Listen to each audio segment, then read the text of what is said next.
IPL 2024లో ఛాంపియన్గా నిలవడానికి గల అర్హత ఇదేనంటూ Delhi Capitals head coach Ricky Ponting ఆసక్తికర వ్యాఖ్యలు చేశారు.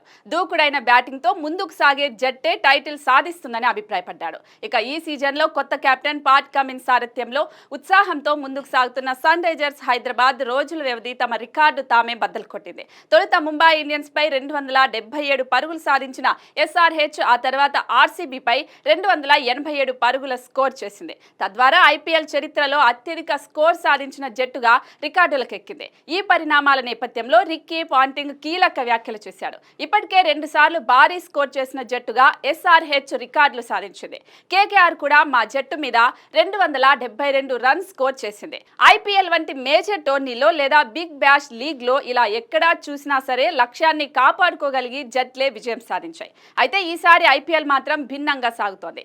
బౌలర్లను చితక్కొడుతూ భారీ స్కోర్లు సాధించిన జట్టే టైటిల్ దిశగా వెళ్లే సూచనలు కనిపిస్తున్నాయి. డిఫెన్సివ్ బౌలింగ్ పై ఆధారపడే జట్ల కంటే దూకుడుగా బ్యాటింగ్ చేసే జట్లకే విజయ అవకాశాలు ఎక్కువగా ఉన్నాయని రిక్కీ పాంటింగ్ అభిప్రాయపడ్డాడు. ఇక పాంటింగ్ వ్యాఖ్యలను బట్టి చూస్తే సీజన్ ఆరంభం నుంచి దూకుడుగా బ్యాటింగ్ చేస్తున్న సన్ రైజర్స్ కే టైటిల్ విన్నర్ గా నిలిచే ఛాన్స్ ఉందని orange army fans crazy comments చేస్తున్నారు.